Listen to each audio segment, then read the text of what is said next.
Hello and welcome to another episode of Talk Time with Max Contact. I'm Sean McIver, your host. In this episode, we welcome Barry Cooper. Barry's the head of customer services at fintech Moneycorp. He has over 15 years of experience in customer experience and the contact center industry. Welcome, Barry. I'm going to throw you in right off. Tell us a bit more about yourself. Yeah, thanks, Sean. Thanks for having me, and appreciate having me on. It's really looking forward to it. A little bit nervous as these things generally are, but yeah, thanks for having me on. So over 15 years customer service experience. I started my contact center journey as a customer service advisor. So I started working for PowerGen, so E.ON, when it was PowerGen, as a customer service advisor. I'd stepped out of, at that time, I was a scaffolder, and I was doing the scaffolding trade, and winter came along and it was awfully cold and some pretty harsh winters up in Bolton. And I thought, I'm not sure this is the thing for me anymore, although summer was lovely. So started as a customer service advisor at E.ON, as I say, worked my way through the teams there, became a team leader, managed a team of sort of 20 FTE, then moved down from Bolton to Nottingham to try and continue with my career path and reach into other areas of the business. So came down to Nottingham, or helped set up and run the Smart Centre of Excellence, where we were running out or rolling out smart meters to our private customers, so to business to customers, which was a real good experience. Brand new contact center, new thing altogether. What are smart meters? How do you set this kind of center of excellence up, and how do you make sure you're delivering for your customer experience as well as your employee experience? What new things could we do that were just completely different? So that was an amazing experience there. Like really learning how to set a contact center up from scratch with some great leaders that I managed to learn from at that time. And then I actually stepped out of operations for a while at E.ON, and I was at E.ON for a big chunk of those sort of 15 years that I've been in the contact center industry. But I stepped out of operations, and part of that was to kind of develop and grow my business acumen and understand kind of how other areas of the business work. You know, what does project management look like? What does customer experience design look like? And what does legal look like? And how do you deal with big projects and big schemes, particularly in the energy efficiency world? So kind of stepped into that arena for a while, and then finished off my career at E.ON by opening another contact center for them and coming back into operations. And I've been in it ever since. I left E.ON and went to work at Domestic and General, again, big contact center, looking after white good insurance. And then from there, I set up my own consultancy for a while and went into kind of consultancy work, started working with contact centers, understanding how you can help them improve their customer journeys, improve their employee journeys. I came across a role here at Moneycorp, it's a 14-month fixed-term contract, and 4 years later, here I am. I've stayed, and it's been an amazing 4 years at Moneycorp. Amazing. So I always enjoy talking to people such as yourself who started off on the front lines of a contact center, because I was the same. I started in a contact center, and I think you can have a different quality, a different element to a conversation, because we've all had the challenging customer conversations. We understand what that's like to have, a customer in really quite a lot of distress talking to us, whether you were in whatever industry it was in. And I think that that's really important. One of the things that kind of stuck out to me as you were kind of explaining journey, is that you started off and you spent a significant amount of time within the energy industry, and then you moved across and you're now in the fintech industry. How does customer experience and, I suppose, expectation differ between those two really vast industries? Do the businesses need to be mindful of those differences, and how can they react to that within the particular industry that they're in? Yeah, there are definitely subtle differences. I think stepping out of the energy industry was probably one of the scariest things that I'd done for a long time. Being at E.ON for as long as I was and learning what I'd learned and knowing what I knew, it was then, can I take this somewhere else, into a different industry, into a different contact center, into a different business, and really apply what I've learned in that period in a different industry? And I think, actually, although there are some subtle differences in terms of maybe your age of the customer that you're looking for, the type of customer that you might be looking for. So in particular, if you're doing sales through service in insurance products, or we're doing FX, so we're doing foreign exchange, I might be looking for a different kind of customer type. I might be trying to aim at a different customer from the energy market that we were in. But I think in general, the application is still the same. And it's about still put the customer at the heart of what you do, I should say. And I guess that's always where you want to be. And those don't change across industries. If you're making business decisions, you want to make those business decisions knowing that you've put your customer front and center. You've had that conversation about, okay, how does it work for us as a business? But what does it mean for my customer? How does it impact them? When's it going to impact them? How does that then come through to my team in the contact center? And how are they going to react to that? And to your point, I think in all customer kind of contact scenarios, particularly in the contact center world, we are, majority of the time, I guess, is dealing with some upset customers, because generally you only pick up the phone, yourself as a customer, right? So you're a customer, you'll generally only pick up your provider, whether that's FX, energy, or whether that's sales, or whether that's Amazon, or it's the deliveryman, or what is it that you need? You're only going to pick the phone up when it's gone wrong. And I think that's always a great place to start with any customer experience. Okay, so what I've got initially is a customer who's unhappy. And my first and foremost is, how can I help that customer there and then? So let's put myself in that customer's shoes. Let's think about, why has it gone wrong? Absolutely try and resolve it first time. Let's look at that experience around first time resolution, making sure that we're getting it resolved so that customer doesn't have to call us again in a couple of weeks or in a couple of months with the same issue that happens again. But I've got to then kind of take that away from an experience perspective. So my always or the bit that crosses over all of those is that in the moment resolution. So let's get that done. Let's get that fixed. But then let's not just move on to the next call and forget about it. We are, across all of those industries, we've got lots of those calls that are happening all the time. So how do I review those calls? How do I review that process? What caused that initial failure in that customer journey and that customer experience?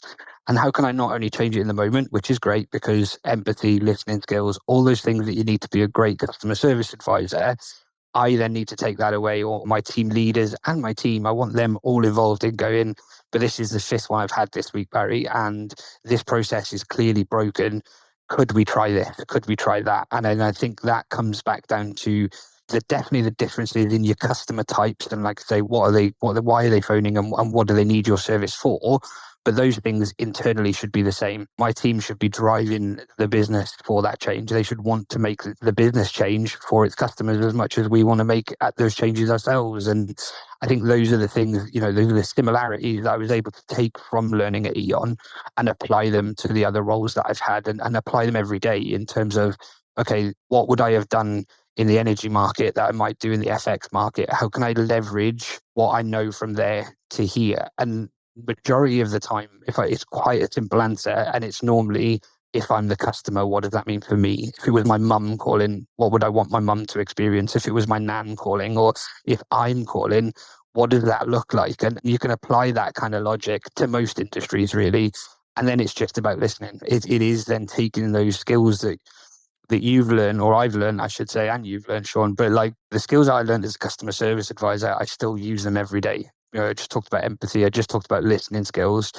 It is about, how much do you see these days when you see these things on LinkedIn, and you see, even me, I do a post and it'll be, you should be spending 80, 90% of your time listening and not speaking. And those skills I learned as a customer service advisor, I still use every day today. Yeah, really good points all around, Barry, and a few that I want to unpack a little bit more. You talked about making sure that the customer doesn't experience the same issue again. And for me, that feels very similar to a metric that many people listening will be aware of, and that's first contact resolution, or FCR. Is that one of the key CX challenges that are faced within the business you're currently working for? And I suppose thinking back to the previous businesses and roles that you've had, would you say that that's fair? Yeah, it is a fair statement, and it is one of the challenges that we still all experience. You'll get a customer, as I say, call in today and something's gone wrong. You'll want to resolve that. Now, sometimes it might be out of the business's control that I can resolve that today. I might be resolving that in 2, 3, 4 days, So if there's a relationship that we've got that's outside of my business, so we work with a lot of banks, for example, so we might be phoning the bank and saying, can you help us do X, Y, and Z with this payment, or can you help us find this payment, or this payment has come in and it's short £2, £3, £4. It could be anything. The types of things that you're dealing with, particularly, I can't always control then what that bank's SLA is, or what the other. How do those relationships work? And then it becomes about the relationship management I have with those to fix those for the future. but I also need to look at the relationship with my customer over that. So again, it's coming back to that simplistic, that very simple thing of, if I'm that customer, what would I want? Well, we all know that when you're going through that as a customer, the last thing you really want to do is get up in the morning and think, I haven't had a response from Barry. He said he was going to call me in 2 days and he hasn't called me. It's about kind of controlling what you control. We talk about controlling what's in your sphere. And one of that for me is quite a big one. In terms of customer experience, I might not be able to resolve it first time, but I can certainly call you when I say I'm going to call you. And I can certainly call you more than once or more than twice to keep you updated. And I'm a big fan of trying to get back to the customer a little bit sooner than maybe we thought. So if I've got the outcome, that's great. If I haven't got the outcome, then don't be frightened of that. And I think sometimes a customer would prefer you to call an hour earlier. So if I've said I'm going to call you at 2, but if I know I'm not going to have that answer at 2 and I've got time at 1, my guys are very much free to phone that customer. Look, I'm sorry, I'm calling you a little bit early, but I still haven't got the answer yet, Sean. I'm still working really hard. This is where I'm at. You know yourself as a customer, you'd much prefer that. So again, it is about relationship management from a CS, from a customer service advisor point of view, as much as a business point of view. So yeah, there's lots of different strands to it, but you still just need to kind of, I don't want to say work on them in isolation, because that's one thing we don't want. We want to break down those silos across the business, and we don't want to isolate. But I know I've got my customer, and throughout that journey, that for 10 days, 15 days, 5 days, 2, 3 days, the last thing anybody wants, as I say, if you treat yourself as a customer, well, which we all are, right? We're all customers. We don't have to treat ourselves like customers. I don't want to get up in the morning thinking, oh, I've not heard from them yet. I'm going to have to call them again. That means I'm going to have to go into a queue. That means I'm probably going to speak to somebody else, which means I'm probably going to I'm going to have to explain it all again. Like, that's not the way for me. I think that's where we can really win in that FCR piece. In that kind of first time resolution, it might take longer than the day, it might take longer than the 2 days, but it's about resolving that issue and managing that customer expectation and experience while you're going through it. Yeah, I think I agree. And it's interesting that you talk about not wanting to view things in silo and in isolation, but you're absolutely right. No customer wants to be made to feel like they're just a number. They want to be able to feel like they are an individual. I think there's an interesting point as well to be made. I'm going to frame this in terms of a question. We talk about customer experience, but in this information you've just shared, you also talked about, for example, banks that you work with contacting your team. Who do you consider to be the customer within this remit? Is it just the end user that we're talking about, or is it also the relationships with, for example, partner banks? Who is your customer that you're assessing the experience of? It's amazing, isn't it? Because it's always my end customer. So they are my customer, but everybody is my customer. If I have a relationship with that person, then I'm going to be their customer and they're going to be mine. So, and I think that goes back to the bit I was saying a little bit earlier, the things that you learn from being a customer service advisor. Like, everyone is my customer. So even now, like, yes, I've got a team, which is a team of, 20 people.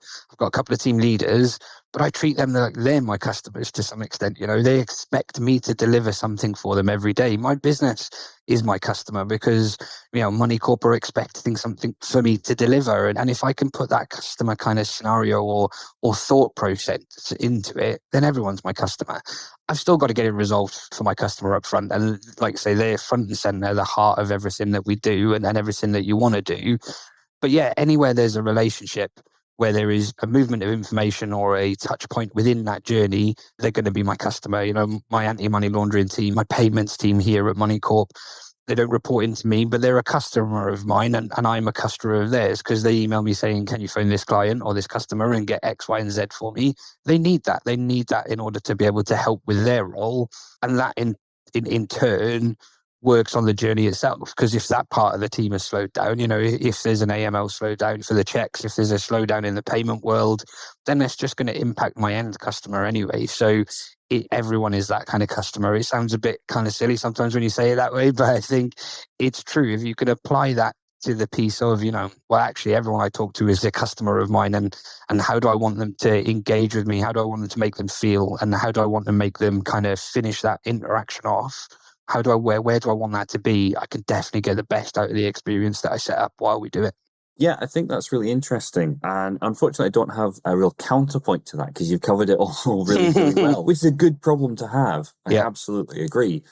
One of the things that I think is important to recognize at this point in our conversation is that when we think about energy and we think about money, those are, aside from things like, I mean, even mortgage, that's still money related, but those are some of the two of the biggest, most stressful aspects of adult life. It's particularly at the moment with the way everything is, cost of living crisis, etc., etc.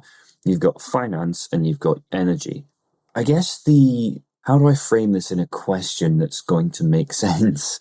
I guess the challenge is, how do you match that level of experience that is expected with what is deliverable? Where I'm going with that, I suppose, is, again, I'm thinking about this from like my gran or someone like that. And it can be sometimes that there are scenarios, and we've all had this before, whereby for whatever reason, someone is tipped over the edge by something really, really minor, and they call up a company and it's, screaming abdabs down the phone, and actually it's because something was a 3 instead of a 2. How do you ensure that you're delivering customer experience to the level that it needs to be without overly accommodating those sorts of scenarios? How do you meet that requirement when for some things it really is relatively trivial? Yeah, absolutely. And I think it's about remembering that it's emotive. They're emotive subjects, aren't they? So, like you say, energy is in a very emotional, kind of charged industry, and most customers will be emotionally charged when they call you. And it's the same financial, bank, FX, or any area of our world these days. Like you're saying, it's so difficult at the moment for a lot of people out there that when something goes wrong, you are generally going to be emotive about it. You're going to be emotionally impacted. And you're right, it could be the straw that broke the camel's back. It might not very well be the thing that is built up, but there's that release. And I think what the focus for me in particular and the business is supporting our people. So the CX, the customer experience, comes from the employee experience. So we look at things like we do in all contact centers. We look at the right KPIs in place. Do we have, what are we listening to? How do we listen to calls? But it's about how do you support the individual. So I focus quite heavily on emotional intelligence as a skill, as something that the guys need to learn for what is their emotional intelligence, much understanding what the customer's emotions are at that point. So if I can understand where my customer is, put myself in my customer's shoes, understand that emotion, and then give them the space that they need. And then when I say they, I mean my team at that point. So sorry, just to clarify that, I guess. But I could tell you what my average handling time is in the call center at the moment, and we can look at that average handling time, and I could kind of say to you, yeah, it's this, it's a bit high, it's a bit low, it might be this, it might be the other. But actually, do my team really need to know that? And do I need to how do I build that in? So it's conversational. It's good to know. It's perfect to know where I might need to do some more training or some more support. But I would never turn around to the team and say, your AH2 is too high. Can you get it down? Talk to the customer less, It's about having that space to, one, spend as much time as you need to with the customer, understand where they are, understand how that emotion then impacts you. Like you say, we've all been on phone calls where customers have screamed and shouted and called us all kinds of names, and we've probably all done it, if you're brutally honest. I think I've probably been on a couple of calls and done exactly that. And I work in the industry, and it's probably been a long time since I've done it, but would have been working as a customer service advisor at that point, phoning somebody and thinking, all right, that's it, I've just had enough. You can have both barrels today. And I think the position has to be, what do my team then need after that call? So one, why did my customer get there in the first place? And don't forget that we still need to do that long-term review, understanding what caused the break in that experience and in that journey to build that and fix that going forward. Two, I need to obviously help the customer in the moment. And then three, I need to make sure that my team are getting the time and the space and the support to deal with that emotion themselves, because they come off that phone call, they might make them a little bit angry. It might be a subject, a vulnerable customer, particularly, again, not just screaming customers, right? We're talking about a world where people can't phone in and saying, I can't afford to pay for my electric or my gas, or phoning in and saying, I'm struggling at home.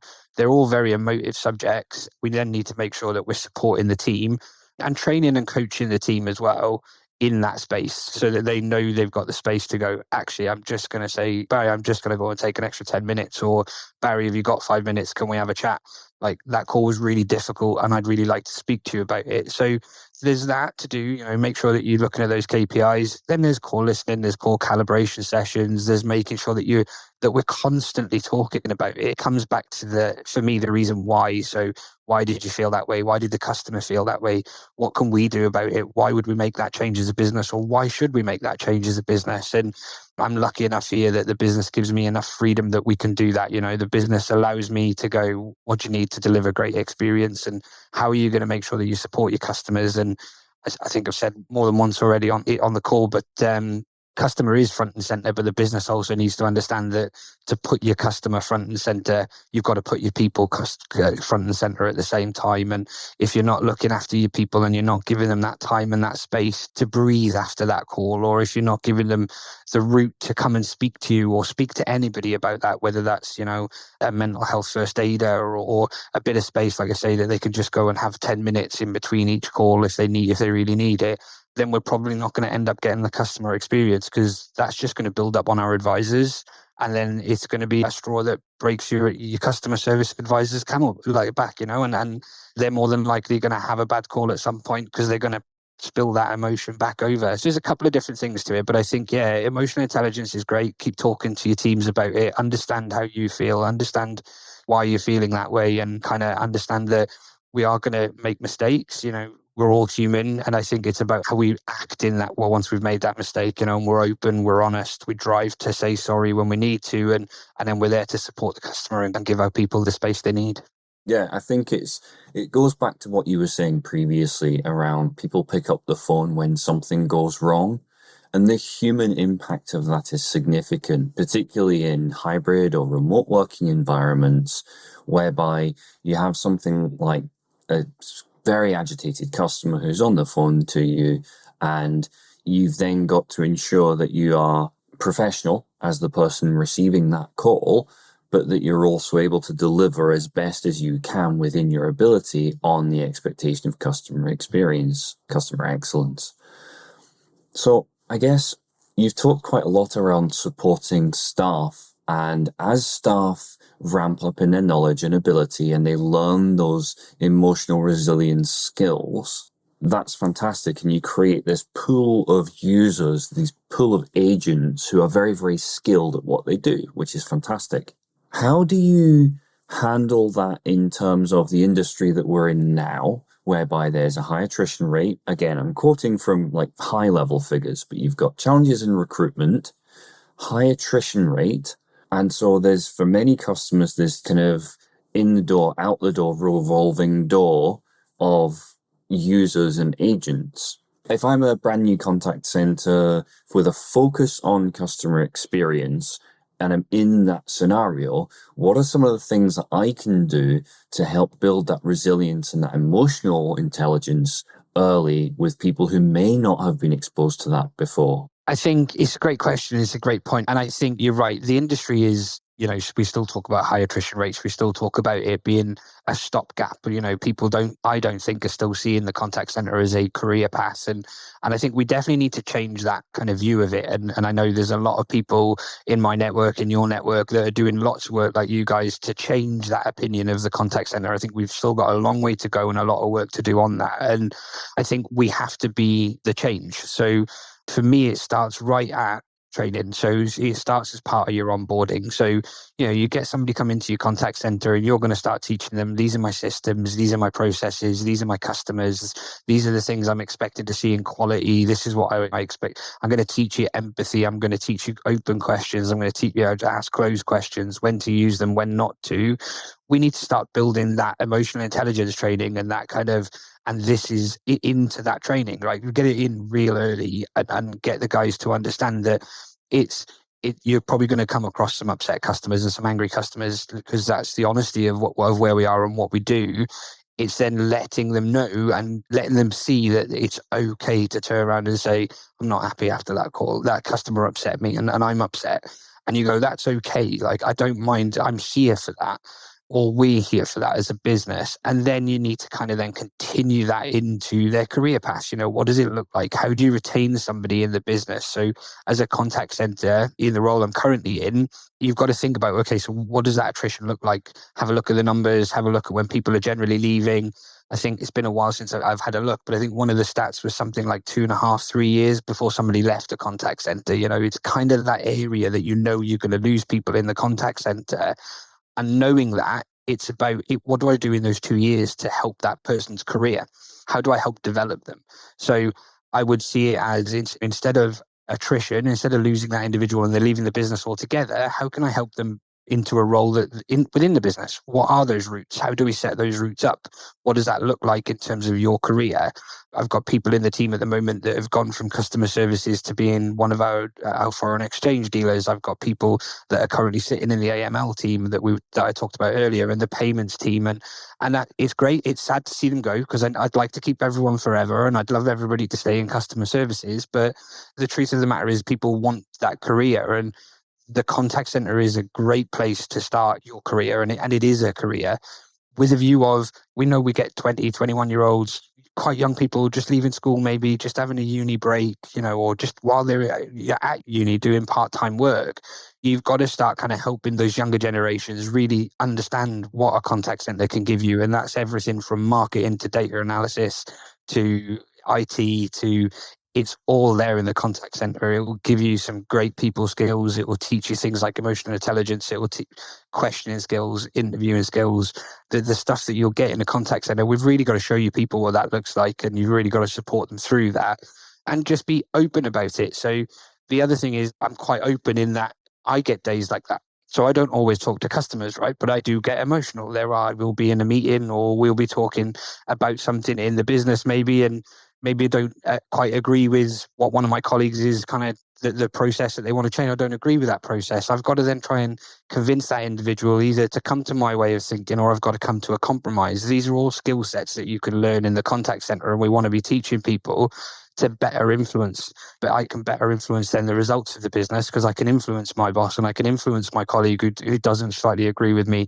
to my way of thinking. And the more we kind of work on those skill sets across the industry and across any business, I'd say that's for anybody looking to develop, really look at things like your Myers-Briggs, like what am I? I know I'm an ENFJ. That doesn't mean that my E is a bad thing. It just means that in certain scenarios might not be very helpful for me. So I want to be more introverted, and it might be that actually I want to actually kind of ramp up that E in this scenario because I don't know, we're doing a charity drive, or I'm just about to stand in front of a room full of 150 people and I'm going to deliver a message of such. And it's those things. Never stop looking at your own personal development, but let's make sure that we're supporting people in that as well as a business, which is great because, again, having the space to do that, having the freedom to do that, and a business that is willing to devote time with its people and really kind of develop them into that kind of place, your business will do amazing things in the customer experience world and in the customer service world because I was going to say employees then, but your colleagues will then deliver that back to your customer. So on the note of that, around what you've just been saying there, I've got kind of a two-pronged question here, and I'll start off with the really simple question, and then we'll unpack that a little bit with a secondary question. So first off, which metrics do you currently use to measure your customer experience? So customer experience, we use everything from NPS, so Net Promoter Score. We use Trustpilot, FIFO, particularly in terms of making sure what our customers saying online. They're very great. They're good platforms to use. You can get customers' true opinion of them. We do a lot of QA, so we do a lot of quality analysis. We'll be listening to customer calls. We'll be looking at emails, understanding what that quality looks like, and getting that feedback on a regular basis from our customers. So there's nothing better than hearing directly from a customer how the experience was, where it was, how does it go. So those are the kind of key metrics that I currently use. Awesome. And now the second part of this then, this is the tricky one. We're all familiar with the age-old mentality of the contact center and that old-fashioned contact center of days gone by that we can all easily sum up, where it's scoreboards, sales prizes, all of that sort of thing. And I guess where I want to get to with this is with CX, I've seen and experienced scenarios whereby, the contact center owner turns around and goes, we've got a new customer experience team and this is what they're going to do. And then the following day, you get the customer experience team coming over and kind of going, you really need to reduce your average handle time. That's just too high. So from that frame of mind, how do you motivate or how do you encourage customer experience being embedded culturally, effectively, without it coming across as false or just another target for agents to hit? Yeah, I think firstly, those games and incentives and vouchers are great things.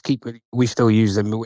You're at work for a long time during the week, and it needs to be an environment that is a great place to be. And you can get that through some of those incentives, those games, keeping the guys engaged. From a business perspective, the third time I think I've used this now, Sean, but putting the customer front and center. It's a great thing for us to say, but what does it actually mean? How do you put your customer front and center? Well, you talk about it a lot, and you talk about it at senior management level and down, So if we're having a meeting that is operations, or we're talking about operational excellence as a senior leadership team, we're talking about the customer. They're in that meeting with us around that table. So, and the same with your customer experience design team, and your QA team. They should be, when we're talking about, okay, so we're going to design this new process, we should be talking about where's the customer in that journey. So let's start with, okay, we're going to do this new product. This is what the product looks like. This is what we think it's going to be. This is how we're going to run it. Okay, great. I'm a customer. Let's just walk that through. How does that feel? How do I access it? Do I get it online? Do I get this? What happens when it goes wrong? So you should generally bring the customer into every session that you're doing and kind of think about the customer in every meeting throughout the whole of the business.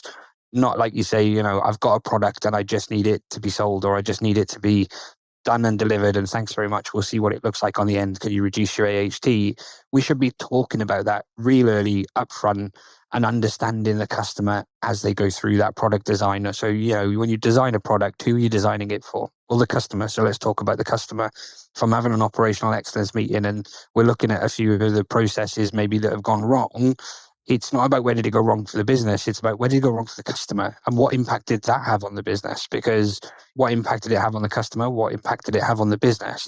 Because if I'm looking at where it went wrong for the customer, I'm probably going to highlight where it went wrong for the business at the same time. And if not, it might mean that actually I would change the journey earlier or later, but more based on the customer interaction with it than the business interaction. So, or I might not have even thought about that part of it. I might have just gone, well, we know where that's gone wrong. It's gone wrong with our online platform here.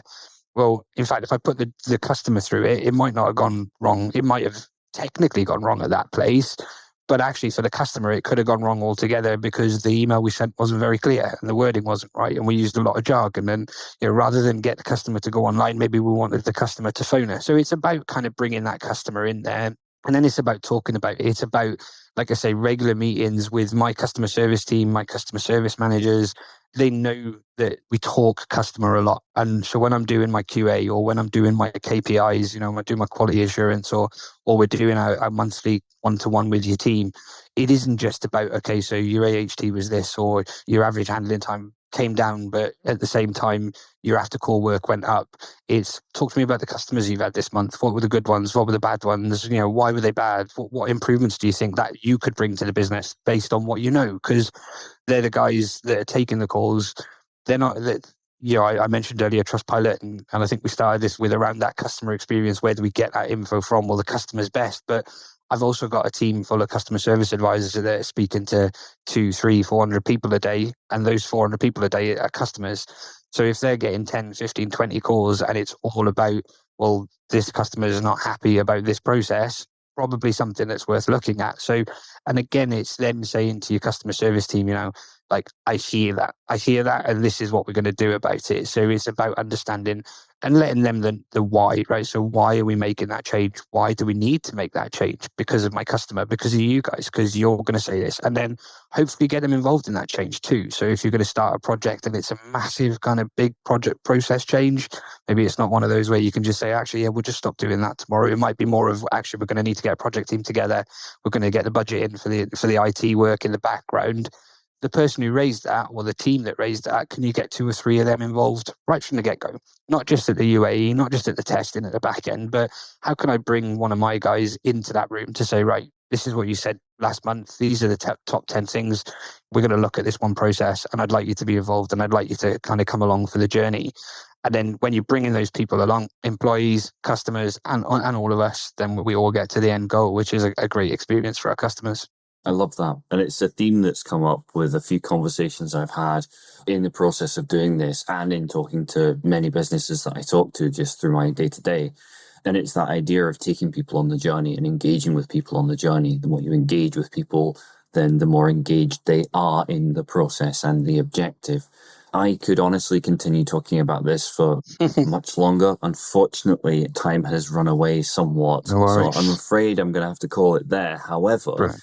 I would like to say a huge, huge thank you, Barry, once again for taking the time to talk with us today, and hopefully talk to you again in the near future. Yeah, absolutely. Thank you so much for having me on, Sean. It's been a pleasure. Thank you so much.